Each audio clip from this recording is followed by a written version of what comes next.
recevoir Adoum pour essayer d'échanger de certaines questions importantes de la nation, nous avait plutôt dit que, effectivement, le souhait était qu'il y ait des entreprises congolaises, mais aucune ne s'était manifestée. Alors, je peux me poser la question, quelle est la manière dont le gouvernement a procédé?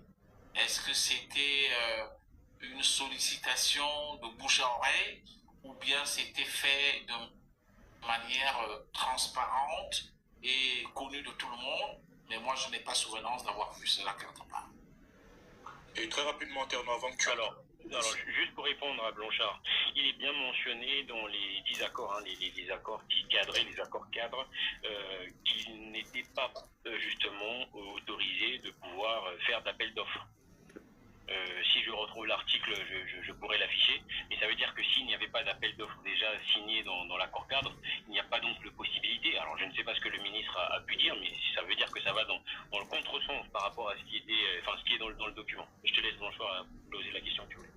Ok, merci. Donc toujours dans la continuité de ce que disait monsieur Alphonse, vous avez parlé du Rwanda qui n'est même pas dans le top 10 des pays agricoles dans la sous-région, il ne figure même pas dans le top 10, comme vous avez dit, des performants en matière d'agriculture au niveau régional. Cependant, si l'on compare la situation du Congo, partons pas sur la sous-région, comparant le Congo et le Rwanda, vous ne croyez pas? Parce qu'aujourd'hui, 30% de... J'avais fait quelques recherches sur ça, rapidement, je le retrouve là. L'agriculture aujourd'hui au Rwanda représente 30% de son PIB et emploie environ 70% de la population active, contre seulement 10% du PIB au Congo. Est-ce que vous ne croyez pas que le Rwanda pourrait apporter une expertise précieuse au Congo en matière d'agriculture? Oui, si on parle du principe des chiffres, oui, les chiffres, mais n'oubliez pas aussi une chose, hein, l'agriculture industrielle qui se pratique au Rwanda, vous avez là, selon mes informations, les Américains, des grands groupes européens qui font beaucoup de choses là-bas. Donc, il faut toute proportion garder, vraiment se demander si les 30% sont à mettre à l'actif des autochtones rwandais. Qu'à cela ne tienne, si on tient compte donc de ces statistiques, on dirait oui, le Rwanda a quelque chose à apporter au Congo en termes, n'est-ce pas, d'agriculture. Mais sauf que, est-ce que c'est donc le meilleur exemple? Parce que si on était à l'école, on dirait que le Rwanda est peut-être 5e et nous sommes peut-être, je ne sais pas, 8e, disons un peu, faisons un classement comme ça. Si on était à l'école, lorsqu'on était à l'école, vous dites celui-là, il est 5e et l'autre est premier de la classe, 2e de la classe. Je pense que lorsqu'on est un peu au fond du tableau, on cherche plutôt à travailler avec celui qui est premier de la classe ou 2e, parce que lui au moins, il a quelque chose à vous apporter.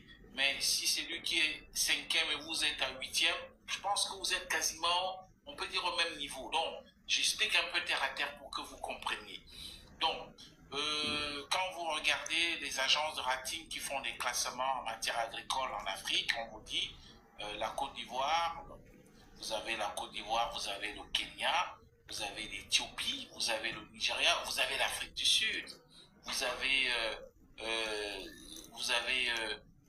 dans la sous-région, vous avez le Cameroun.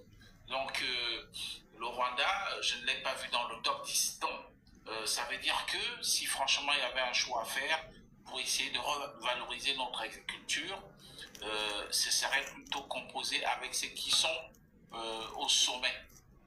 Et même en matière de culture des ricines, j'ai fait des recherches, le Rwanda ne dispose pas aussi d'une expertise avérée dans ce sens. Je me suis rendu compte que c'est plutôt d'autres pays, parfois des pays comme Madagascar. Donc le Rwanda n'a pas vraiment aussi une très grande expertise en matière de culture de récit. Donc on peut toujours là donc se poser des questions. Et c'est pourquoi nous nous les posions lorsqu'il y a eu cette histoire d'accord avec le Rwanda. Ce n'est pas qu'on est contre les Rwandais, il n'y a pas de xénophobie. Hein. Vous savez très bien qu'il y a des Rwandais qui sont ici au Congo depuis 1996, à la suite, n'est-ce pas, de la chute de feu le maréchal Mobutu, les Hutus qui ont fui depuis l'Est de la RDC, arrivant à Kinshasa, lorsque les Kadogo entraient à Kinshasa le 17 mai 1997, eh ben, ils ont traversé ici et beaucoup se sont constitués en hommes d'affaires très prospères. Ils sont un peu partout, dans la partie nord comme dans la partie sud, il n'y a pas de problème. Donc, le Congo ne pourra pas l'accuser d'avoir, n'est-ce pas, une politique haineuse à l'égard de nos frères rwandais. Mais seulement, on peut se poser des questions. Qu'est-ce qui explique aujourd'hui qu'il y ait spontanément cette envie pour les Rwandais de venir occuper les terres? N'oubliez pas, selon nos informations, le Rwanda est engagé dans une politique d'expansion. Ils sont déjà installés en Centrafrique. Voilà, et ils sont au Congo-Brazza. Donc, c'est des réelles inquiétudes qu'on met en droit, n'est-ce pas, d'émettre, voilà, en se disant, est-ce que vraiment ça ne va pas être un sujet qui va nous conduire vers des conflits? Parce que s'il ne s'agit que de l'agriculture, je pense que le Congo aurait mieux composé avec d'autres pays. D'ailleurs, vous savez, il y a eu d'autres pays qui ont eu des terres chez nous, hein, même le président de la République l'a reconnu dans son interview à Jeune Afrique. Vous avez des Chinois, vous avez des Malaisiens, vous avez des Sud-Africains. Il n'y a jamais eu, n'est-ce pas, ce remue-ménage. En ce qui concerne le Rwanda, je pense que les gens se disent quand même que les choses sont allées très facilement et très vite. Et on ne voit pas pourquoi on leur a accordé comme sur un plateau d'argent ces accords, ces contrats de cession des terres pour y pratiquer l'agriculture et autres comme la culture du récit. Et rapidement, Théonas, s'il te plaît.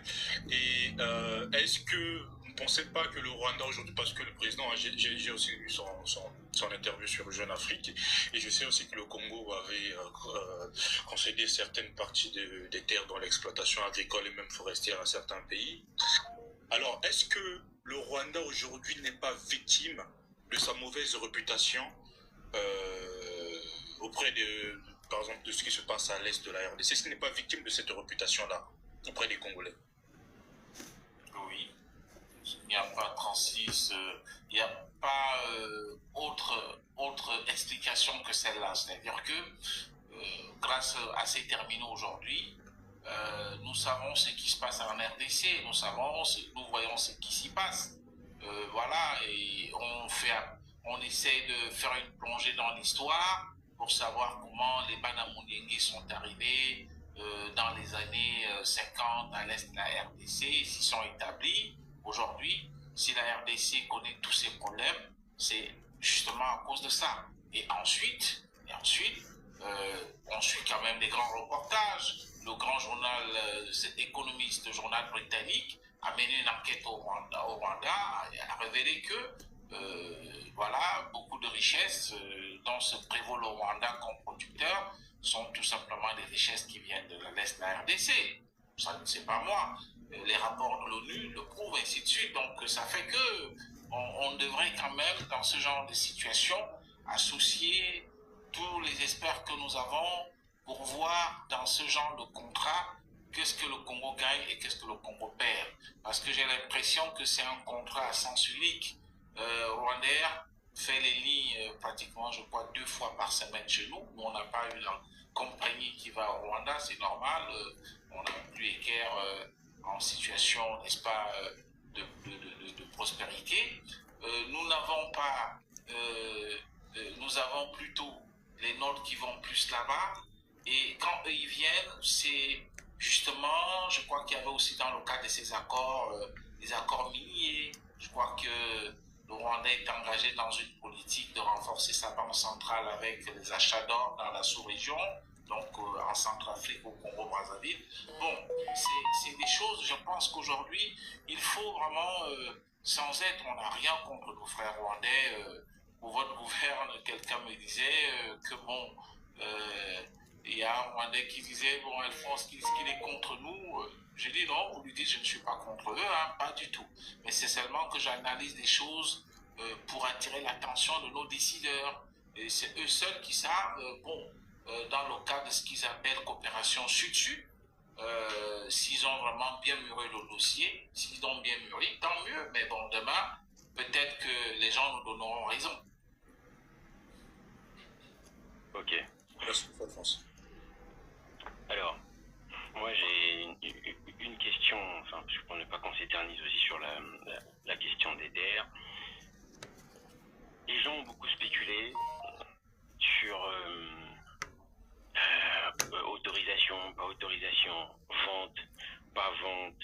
On nous parle maintenant de location sur une longue durée. Enfin, j'ai même oublié le terme qu'utilisait le Premier ministre. Qu'on nous parle d'une... Voilà. Vous qui êtes un petit peu dans les rouages des informations, est-ce qu'aujourd'hui, lorsqu'on évoque cette question des terres, et même s'il s'agit par exemple de cet amphithéotique, il y a un document aujourd'hui qui atteste que c'était bien cela, ou finalement c'est encore de la spéculation et pas de documents officiels qui nous sont présentés? Bon, ce qui est vrai, j'ai vu des documents qu'une haute autorité m'a présentés, mais je ne puis malheureusement pas attester de leur... je ne puis attester franchement de leur... Voilà. Mais il me semble qu'il s'agit effectivement d'un contrat de type amphithéotique, c'est-à-dire que le Congo a prêté ses terres au Rwanda pour les exploiter pendant une certaine durée. Bon, c'est ce que je sais. Maintenant, la faute quand même, il faut le reconnaître, c'est-à-dire que nos autorités n'ont pas été assez précautionneuses. Parce que quand vous voulez vous engager dans ce genre de partenariat, et sachant ce que ce partenaire a déjà comme mauvaise publicité au niveau sous-régional et même régional, je pense qu'il était de bon aloi pour les autorités de notre pays de mettre les gants, de mieux communiquer, de rendre transparent cet accord. Et les autorités se réveillent quand tout est déjà, n'est-ce pas, dans la rue et puis sur les réseaux sociaux. Donc ça fait qu'aujourd'hui, il est très difficile, j'avoue sincèrement, d'expliquer à 2-3 Congolais que non, il s'agit des contrats amphithéotiques. Il te dira, en tout cas, je ne voudrais rien savoir, contrat amphithéotique ou pas, je ne veux pas de Rwandais. C'est ce que je rencontre souvent comme adversité. Quand vous discutez avec quelqu'un, vous essayez de lui donner l'information en tant que journaliste. Donc là, c'est une autre paire de manches. Il me semble que le gouvernement essaie de se rattraper. Au départ, si vous voyez bien, ces zones d'exploitation étaient contiguës dans la partie sud du pays. Et ce qui a davantage encore alimenté la spéculation. Là, maintenant, je pense que les Rwandais ou les autorités aussi ont compris qu'il faudrait que ce soit quand même géographiquement bien réparti pour que ça ne donne pas l'impression qu'une partie de la République est visée par ces accords. Donc, mais toujours là, la mauvaise communication, la mauvaise façon de faire. Et voilà pourquoi il y a maintenant trop de tensions. Je crois que les Rwandais même le savent. Ils ont eux-mêmes aussi, certainement, j'ai discuté avec quelqu'un qui me disait qu'eux-mêmes, ils avaient maintenant un tout petit peu aussi peur en se demandant comment est-ce qu'il faut procéder dans un pays où ils savent qu'on est comme en train de les rejeter. Bon, je ne sais pas comment ça va se faire, mais il faut avouer qu'il y a deux sons de cloche. C'est des pouvoirs publics qui parlent de contrats amphithéotiques et la grande population qui dit contrat ou pas contrat, ce qu'on ne veut pas des Rwandais. Voilà le problème. Et on est impacté par cela, par aussi tout ce qui se passe à l'est de la RDC. Ok. Blanchard, est-ce que tu as une question encore? Ouais, rapidement, M. Alphonse Dongo fait référence à ce qui se passe à la RDC. Là, nous rentrons beaucoup plus dans la diplomatie. Lorsque le président Tshisekedi a gagné ses élections récemment, là, il était en France pour rencontrer la diaspora congolaise. Et j'avais pu obtenir une invitation spéciale d'un amitié de la RDC pour assister à à cet entretien, c'était à Paris, dans une mairie, là, je ne me rappelle plus. Voilà, il prévoit actuellement de construire un port parce que je pense que les marchandises de la RDC passent par notre port, ensuite par au port de Matadi. Il prévoit, lui, élargir leur port afin qu'on ne passe plus au Congo parce qu'on paye trop de taxes au niveau du Congo. Là, ils n'ont pas peut-être pensé à l'économie du Congo parce qu'on essaie quand même de bénéficier de là. Et bon, nous, en tant que Congolais, on se dit, parce que aujourd'hui, les rebelles du M23, qui sont des Congolais et soutenus par les Rwandais, attaquent la RDC, on se dit on ne peut pas signer un contrat pour faire venir des Rwandais ici. Voilà, même si on a des intérêts à gagner, de l'autre côté, nos frères. Est-ce que les Congolais réfléchissent comme ça, disons, dans le terme où... Je ne sais pas si vous comprenez un peu ma question. Ils se disent que, écoutez, peu importe les intérêts qu'on peut avoir, du moment qu'ils attaquent nos frères, nous, on ne peut pas s'entendre avec, on peut pas les inviter chez nous, parce qu'ils attaquent nos frères, peut-être plus tard, ils pourront nous attaquer, mais ils ne voient pas peut-être la RDC, elle, qui n'a pas vu que le Congo bénéficie aussi du fait qu'ils font passer leurs marchandises du côté du Congo, ils n'ont pas pensé à ça, ils ont pensé à leur intérêt. Je ne sais pas si je suis clair par rapport à ma question. Oui, c'est vrai que j'ai quand même saisi, je pense, l'essentiel de votre question. Oui, il faut noter que c'est ce que d'abord vous évoquez en termes de transactions portuaires à partir de Pointe-Noire. La RDC, depuis un certain temps, pense qu'il peut faire un port qui lui permet éventuellement de pouvoir dimensionner les capacités de Matadi, et même, je crois, ils avaient un autre projet pour qu'ils ne dépendent plus du port de Pointe-Noire. Ça, il faut le reconnaître. Est-ce que c'est d'abord sur le problème avec le Rwanda? Je pense que ce n'est toujours pas ça, parce que nous avons des infrastructures. Le port en eau profonde de Pointe-Noire, qui est l'un des meilleurs en Afrique centrale, devant d'ailleurs celui des tribus au Cameroun, mais le problème est que nous avons une nationale 1 qui coûte cher avec, je crois, ces 14 péages. Et donc tout ça, ça coûte cher. Ça coûte vraiment cher aux usagers. Ça renchérit les coûts de transport et consorts. Donc, ça, c'est déjà ça. Et est venu donc s'ajouter, évidemment, ce problème avec le Rwanda qui s'installe chez nous. Je pense que Félix Tshisekedi, quand il était ici, lors du sommet sur le climat, voilà, il a clairement dit que lui, il était prêt à ne pas franchement construire un pont entre les deux villes, parce que, bon, c'est ce qu'il a dit de manière claire. Alors, aujourd'hui, le problème, il faut le reconnaître, du Rwanda, tel que nous l'apprécions chez nous, oui, c'est la conséquence directe, parce que vous savez, Kinshasa, ce n'est qu'autre que, je peux dire, c'est la capitale voisine, donc, enfin, c'est les capitales qui se communiquent les mieux, parce que tout ce qui se passe à Kino, on est au courant, donc on subit nous-mêmes fortement cet impact. Nous suivons ce qui se passe là-bas, et je pense qu'on est même parfois absorbé par le flux d'informations qui viennent de la RDC que des informations qui sont de chez nous. Donc voilà, et ça fait qu'à la fin, on est dans une situation où la plupart des populations restent solidaires de nos frères de Kinshasa, et estiment que si le Congo RDC est attaqué, ce sont nos frères.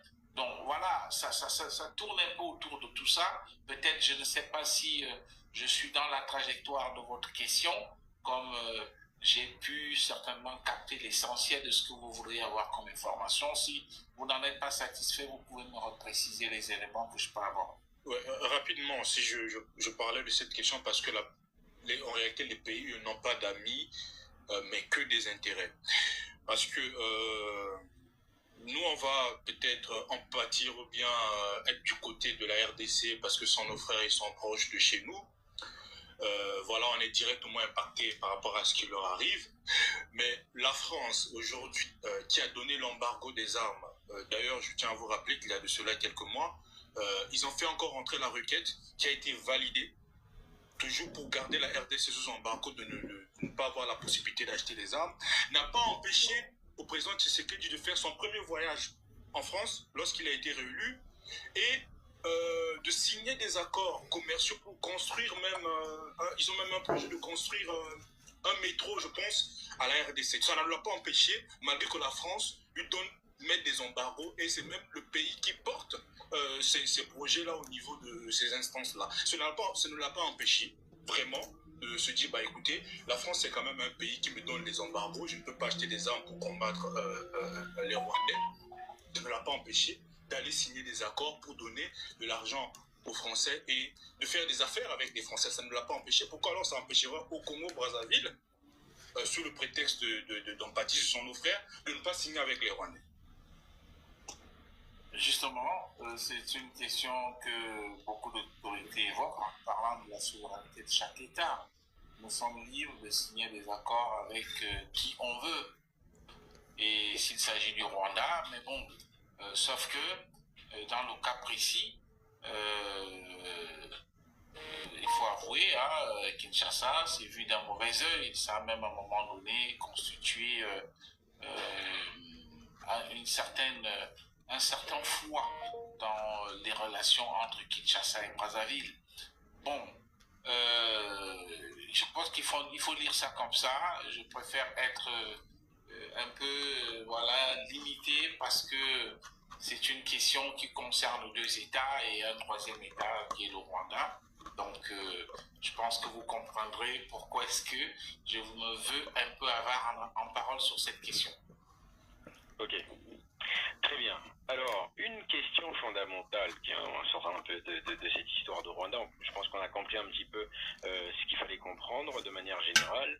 Une question aussi qui est un sujet d'actualité, qui a fait parler pendant longtemps, qui est surtout aussi un élément d'économie. Les 100 000 emplois. Est-ce que c'était de la naïveté d'aborder la question des 100 000 emplois, ou comme on dit chez nous communément du matalana, ou encore des promesses simplement dans le but de plaire aujourd'hui, d'un point de vue économique? C'est-à-dire que d'où peut venir l'idée de proposer un projet de 100 000 emplois? N'y a-t-il pas eu d'études avant sur cette question-là?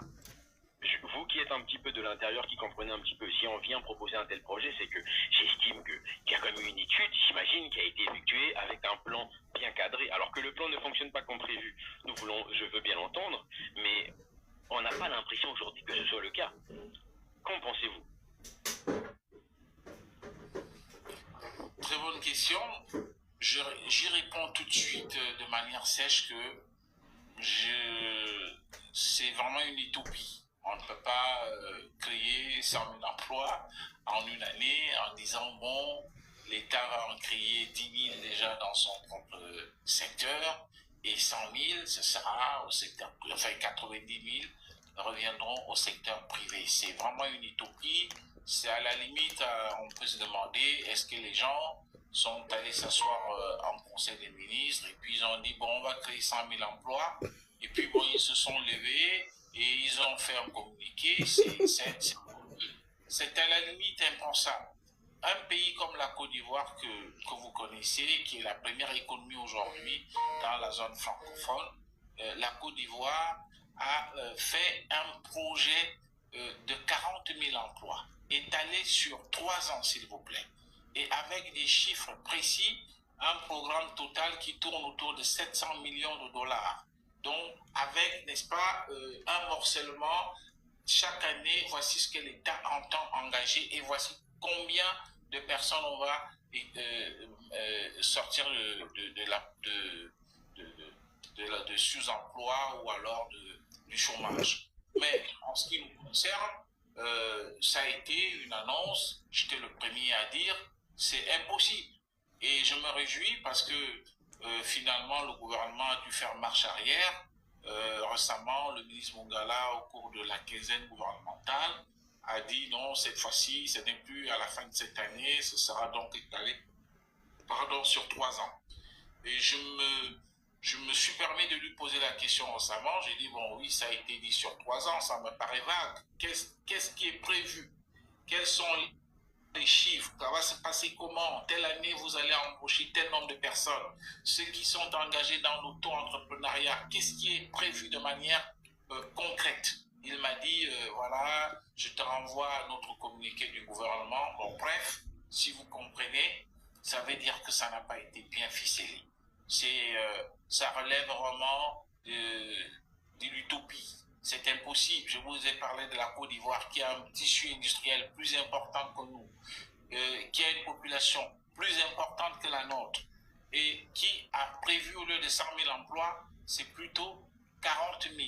Allez-y comprendre, vous verrez, chercher l'erreur. Donc voilà, c'est ce que je peux vous dire. Le gouvernement il copia. Pas copier que Kabouzo côté. Blanchard, tu as une question? Ouais, très rapidement, sur toujours le Rwanda et le Congo.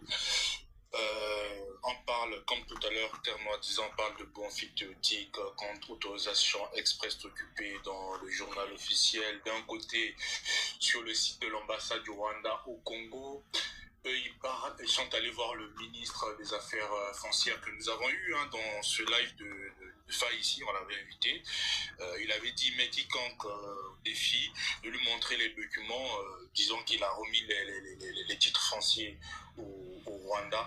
Est-ce que dans le cadre d'un plan amphithéotique que nous savons qui part de 20 ans à 99 ans, est-ce qu'on peut remettre le titre foncier pour protéger le locataire? Est-ce que le locataire peut demander un titre foncier pour se protéger d'un éventuel autre locataire qui voudrait peut-être venir s'installer dans son terrain?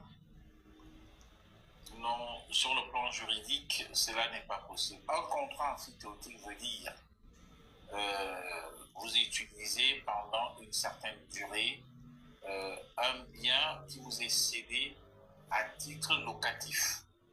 Vous payez un montant qui est convenu à l'avance et à la fin, ça veut dire tout simplement que ce bien qui ne vous appartient pas mais que vous louez sur la base du contrat amphithéotique, vous le retrocédez au vrai propriétaire. Donc, il ne peut s'agir nullement d'un titre foncier. Ce n'est pas possible. Ça ne peut pas exister. Ce n'est pas évident. Ça ne se fait pas. Donc, ça, c'est ce que je peux vous dire. Ok, merci. Termor, tu peux. Oui, alors, une autre question encore. Nous avons remarqué qu'en République du Congo, nous sommes des champions de détournement de fonds. Alors, on peut dire que lorsqu'il y a détournement, il y a certainement une faille quelque part. Les détournements, il peut y en avoir dans n'importe quel pays du monde. Mais le problème avec la République du Congo, non seulement on a des détournements de fonds, mais surtout, il n'y a pas de constatation de ces détournements de fonds très souvent, c'est-à-dire que de constatation claire et de procès envers certaines personnes qui auraient potentiellement détourné des fonds. Dans un contexte où on a évoqué des problématiques notamment sur des salaires, je peux vous prendre un exemple. Il y a quelques années, vous n'êtes pas sans le savoir, qu'il y avait eu un détournement de fonds, par exemple, pour ce qui concerne la CNCS, pour la retraite des gens.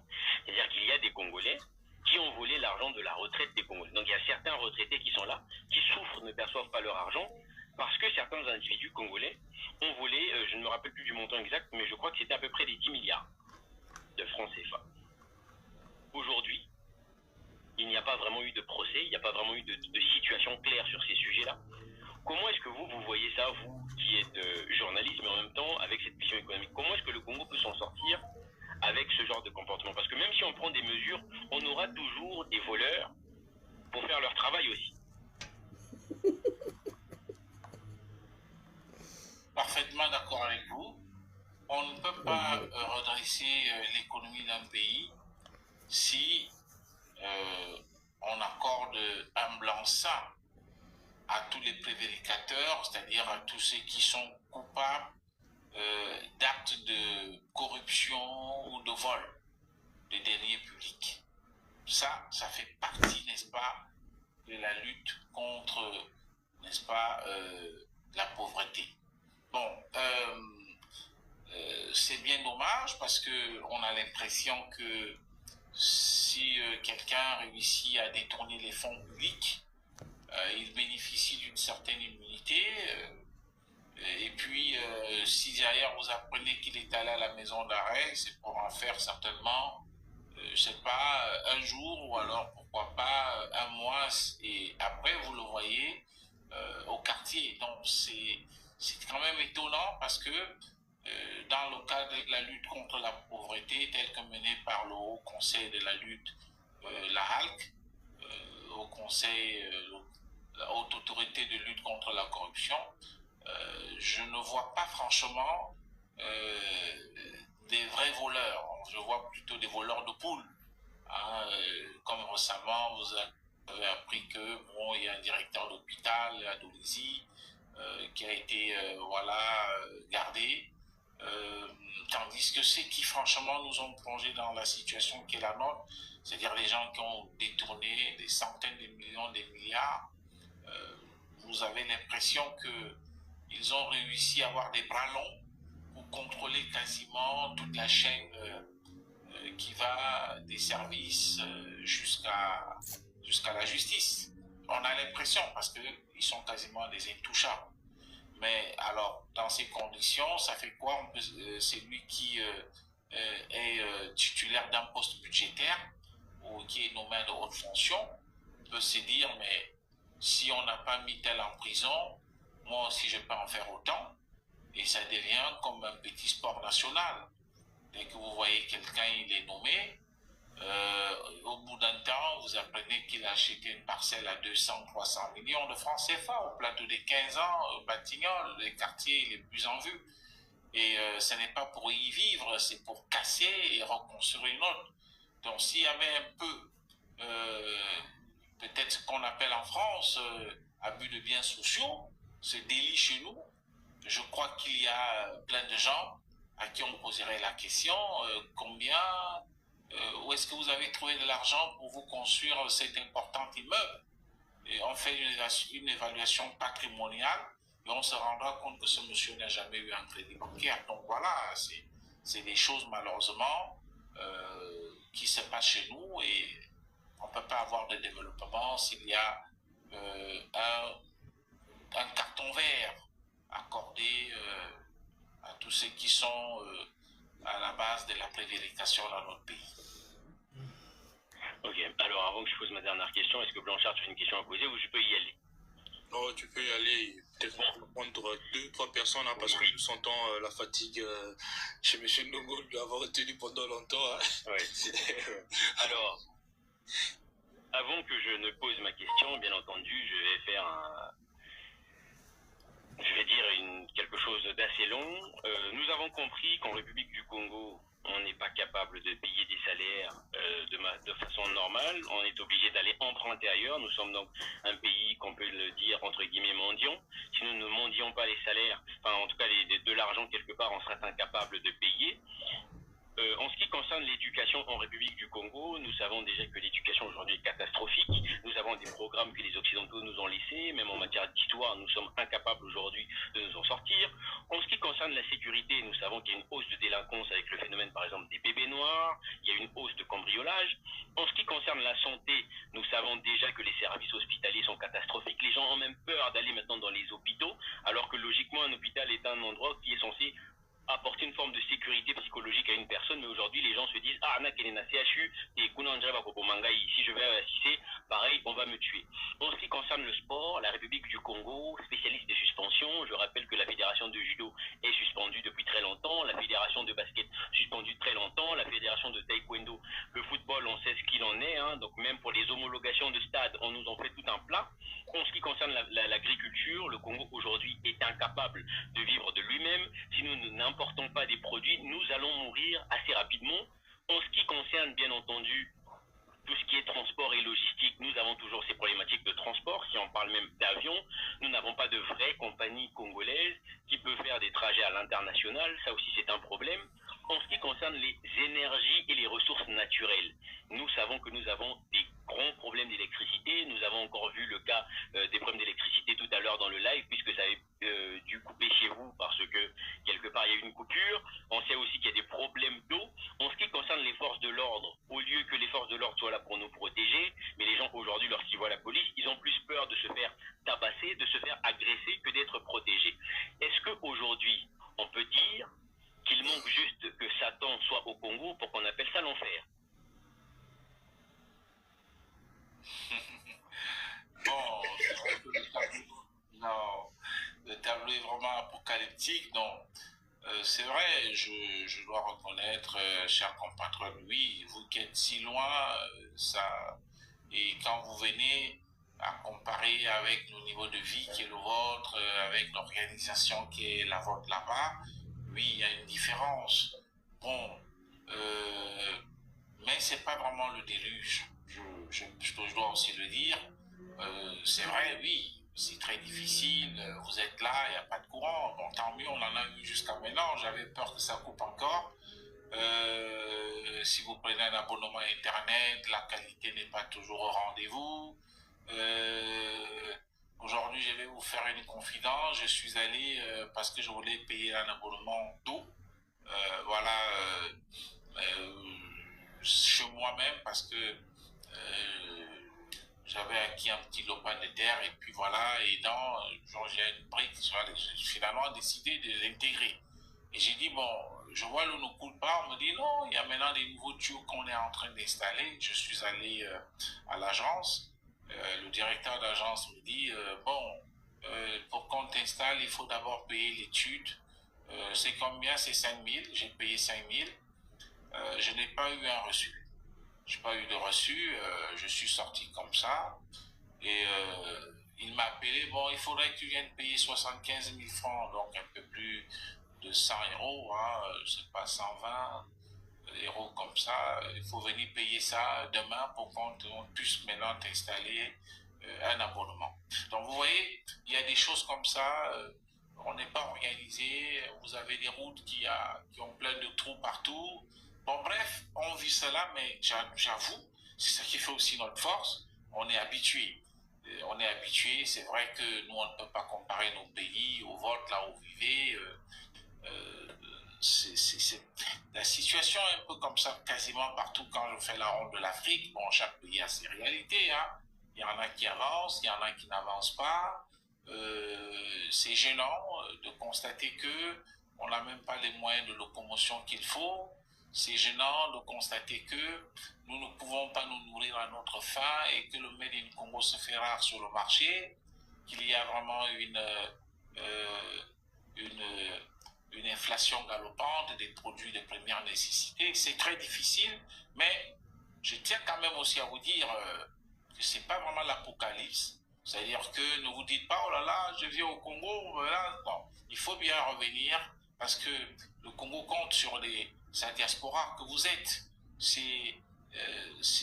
Les autres pays avancent parce que la diaspora s'implique. Et moi, je souhaite que vous ne restiez pas seulement en France à dire, oh, qu'est-ce que je vais venir faire là-bas? Parce que si je tombe malade, CHU, il y a pas. Ma femme est morte au CHU juste parce que on me dit, va acheter des médicaments. Et puis, alors qu'il fallait que tout de suite, comme elle faisait un AVC, qu'elle soit intubée, les gens me regardaient, le temps d'aller acheter des médicaments, elle était déjà morte. Donc, c'est pour vous dire que, oui, on vit tout cela, mais on est obligé.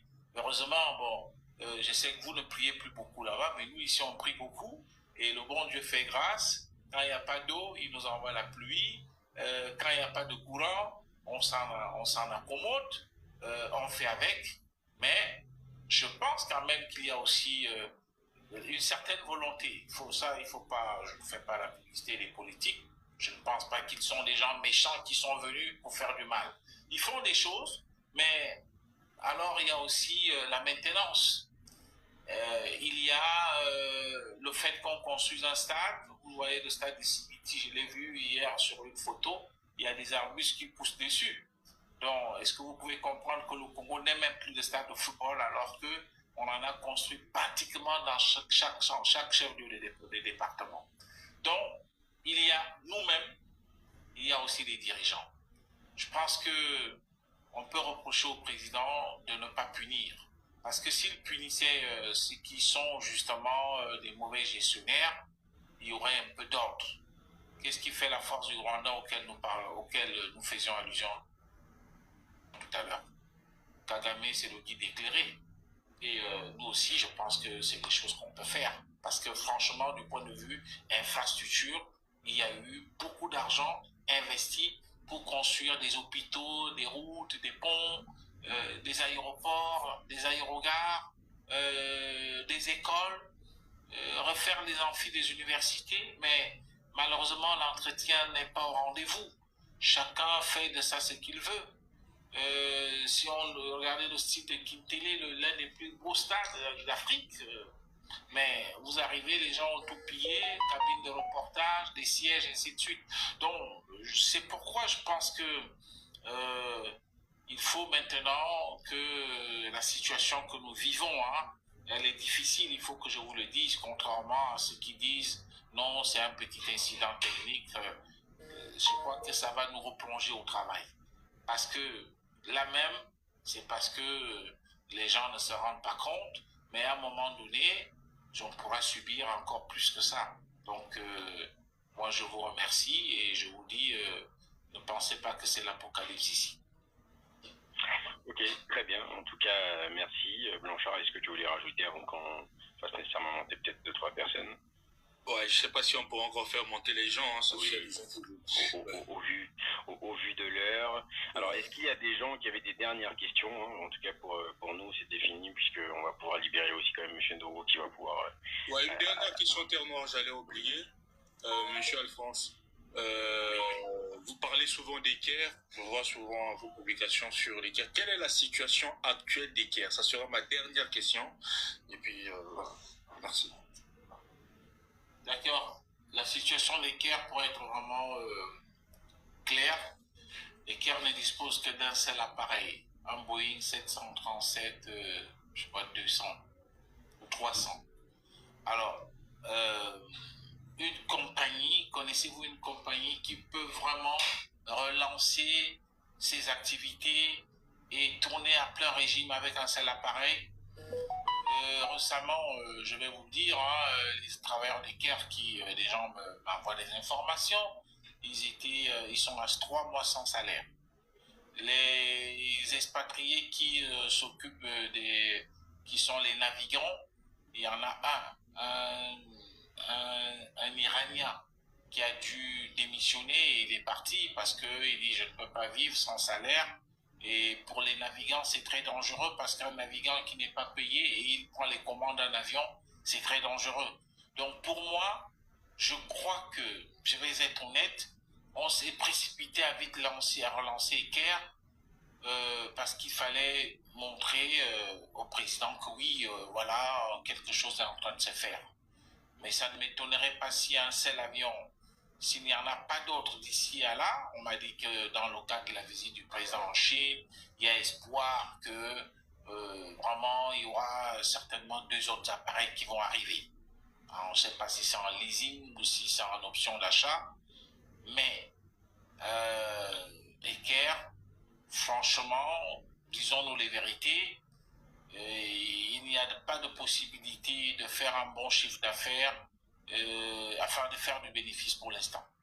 Donc, et quand je vois la situation de l'État qui lui-même est plongé dans une situation, dans une sécheresse financière, et c'est le même État qui a eu entre-temps à supporter un peu pour remettre Equerre sur les béquilles, je suis un peu inquiet. Ça risque d'être quelque chose d'éphémère. Soyons honnêtes. Une compagnie ne peut pas fonctionner avec un seul appareil. Ce n'est pas évident. Donc, je suis aussi inquiet. Pas plus tard que je crois hier, les gens me disaient que les expatriés se sont fait payer à la main. C'est-à-dire qu'on n'a pas fait transiter l'argent par les banques, parce qu'Equerre doit de l'argent aux banques. Et donc, de peur que les banques puissent absorber ce qui leur est dû par Equerre, on a payé les gens en espèces sonnantes et trébuchantes à la main. Et les Congolais ne sont pas encore payés. Voilà la situation d'Equerre. Merci, M. Alphonse.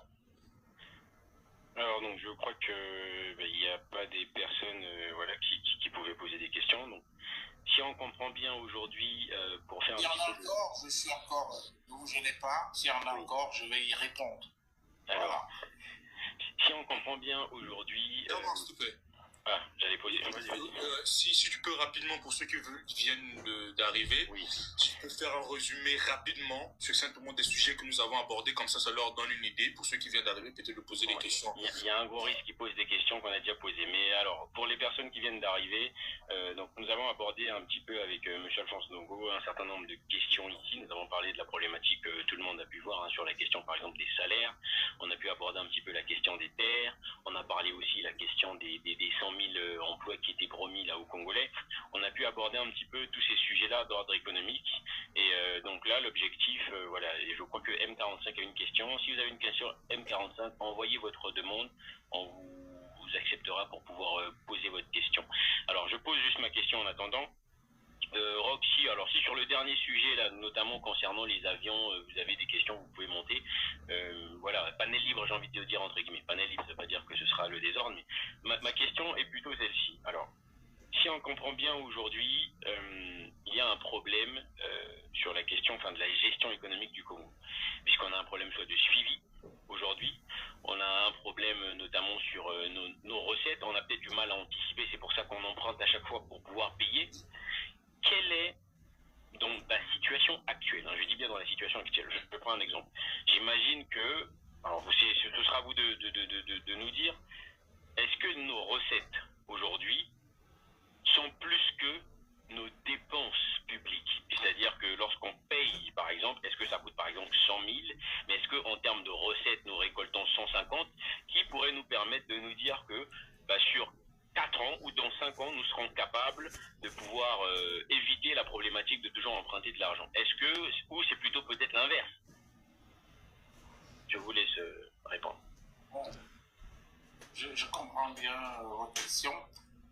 Une chose est vraie, c'est que les dépenses actuellement sont largement au-dessus de notre capacité de mobilisation de recettes. Je vous ai expliqué que nos recettes sont réduites à une peau de chagrin, tout simplement parce que le pétrole, une bonne partie, sert à rembourser la dette avec les traders, trafic durant Glencore et même la Chine, et qu'il nous reste donc il nous reste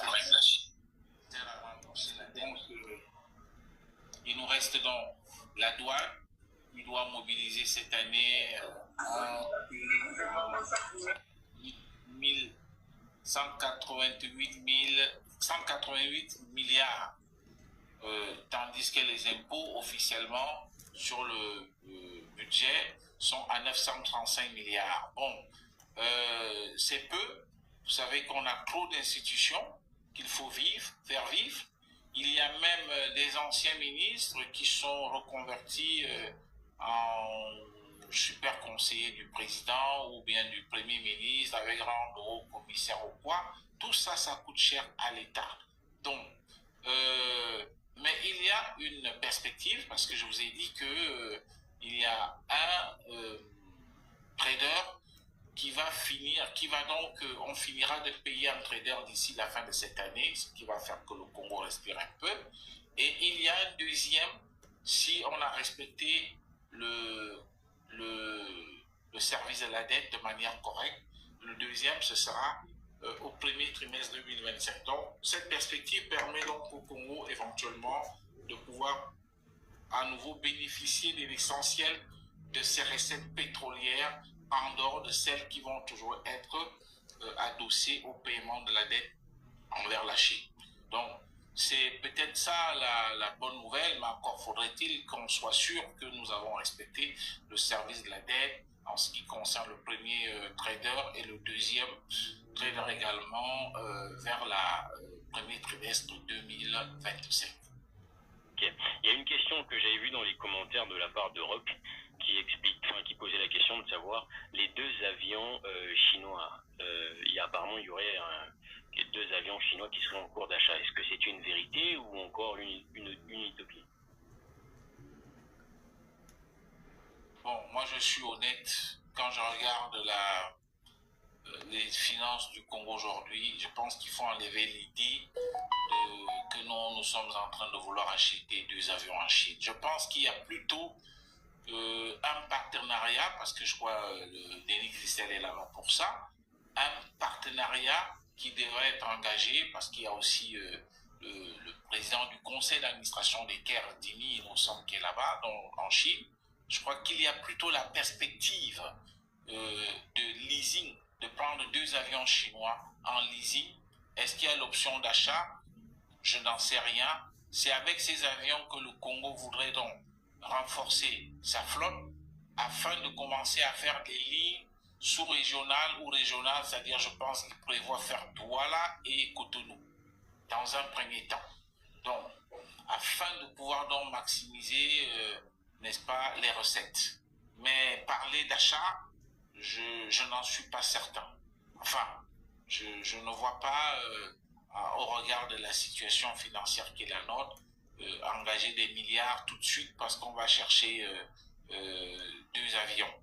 Il faut toujours aussi rappeler que Caire a encore un avion qui est à Johannesburg. Un avion se trouve à Johannesburg, mais pourquoi est-ce que nous ne payons pas là? C'est là-bas. Ils sont encore dans un parc à mots, dans un garage pour maintenance. Parti pour certainement pour un check-off et puis bon, c'est resté là-bas, c'est resté, il y a maintenant les frais de stationnement et tout, il faut payer. Il faut payer, ça coûte des milliards. On n'arrive pas déjà à prendre cet avion. Il y a un autre qui était parti à 10 et je crois finalement qui a été convoyé, je crois, à Bruxelles. Après ça s'est fait désosser, on a vendu aux enchères parce que, voilà, il y avait tellement des frais de stationnement qui se sont amoncelés et ça a fini par être vendu aux enchères. Donc, là aussi, on ne s'est pas vendu aux enchères, cet argent est allé où? Il y a trop de problèmes. Voilà. Ah ouais, ok. Blanchard, je peux te laisser gérer un petit peu les personnes qui vont pouvoir poser leurs questions. Si tu es là. Oui, je suis là.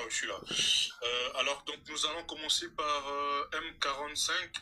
Je rappelle que nous sommes avec M. Alphonse Tongo, journaliste économique et financier du Congo-Brazzaville. Et M. Alphonse Tongo, il y a plus de 124 personnes qui nous suivent encore jusqu'à minuit. On voit à quel point les sujets du Congo sont importants et les réponses que vous nous donnez. Nous tenons déjà à vous remercier pour votre disponibilité pour ça. Alors, sans plus tarder, M45, une question pour vous, très rapidement. Merci. Ok, merci Blanchard. Alors, Monsieur Ndongo, je viens une fois de plus de vous écouter, je vous ai bien suivi. Vous avez parlé de l'expérience de la Côte d'Ivoire. Et vous avez, s'il faut le dire, peut-être pas parlé, mais touché en parlant du stade de Sibiti qui est couvert d'herbe en ce moment. Ma question est celle de savoir, est-ce que vous pensez que la municipalisation accélérée est un échec total? Pourquoi je dis que c'est un échec total? En ce moment, nous parlons des terres.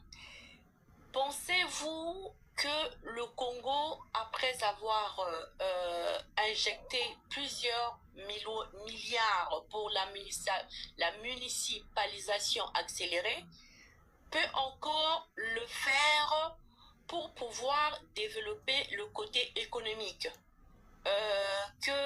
Qu'est-ce que je suis en train de dire lorsque je parle du côté économique? Est-ce que, à la place de prêter nos terres aux Rwandais, vu que les structures sont déjà installées dans les départements, est-ce que le Congo ne peut pas, par exemple, dans le domaine agricole, diversifier l'agricole par département en injectant des milliards pour permettre à ces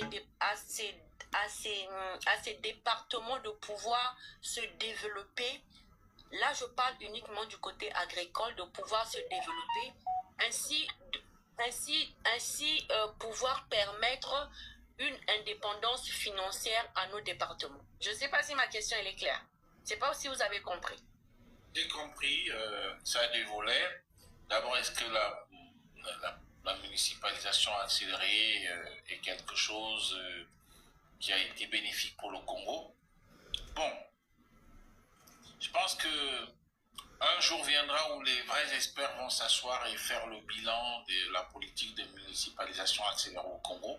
En ce qui me concerne en tant que modeste journaliste, c'est vraiment un bilan mi-figue, mi-raisin. Oui, d'un côté, ça a permis de désenclaver l'arrière-pays. Oui, c'est déjà on peut prendre sa voiture, arriver à Evo, arriver à Djambala, arriver à Sibiti, prendre sa voiture, arriver, n'est-ce pas, pratiquement dans toutes les localités du pôle. Oui, et trouver peut-être ce qui n'était pas le cas avant. Donc, euh, vu sous cet angle, je pense que c'est déjà une bonne chose parce que ça a permis une certaine communication. Mais non, le vrai problème, c'est que est-ce qu'on n'a pas l'opportunité de faire un aéroport à Sibiti, si voilà, il chope, de faire un aéroport à Evo, s'il chope, de faire un aéroport à Infondo, qui est dans, dans la forêt là-bas. Ça, et même, par exemple, construire des palais présidentiels, n'est-ce pas, dans tous ces chefs-lieux de département, parce que l'entretien coûte cher, et le président n'y va presque pas tout le temps. Donc je pense que là, il y a eu un peu de l'exagération. Et ça alourdit les dépenses, et peut-être c'est tout ça aujourd'hui qui nous conduit dans cette situation qui est la nôtre. Donc, c'est pourquoi je parlais donc de bilan mi-figue, mi-raisin. Maintenant, quand vous parlez d'agriculture, je vous comprends. Est-ce qu'on n'aurait pas dû, on n'aurait pas dû, est-ce qu'il n'est pas temps, ou alors, s'il faut parler de municipalisation, est-ce qu'on ne peut pas parler de municipalisation sectorielle ou alors thématique? C'est-à-dire que on dit, écoutez, cette fois-ci, on met de l'argent pour développer l'agriculture dans les chefs-lieux de nos départements. Là, c'est possible, oui, c'est quelque chose, mais il faut que ça se fasse pas franchement comme on a l'habitude de faire des choses de manière un peu désordonnée. Il faut que ce soit bien pensé, bien structuré, pour qu'on se dise, là, on peut par exemple créer, si on veut faire l'agriculture, on veut par exemple prendre une zone comme Evo, on dit, on en fait un pôle de développement de certaines cultures.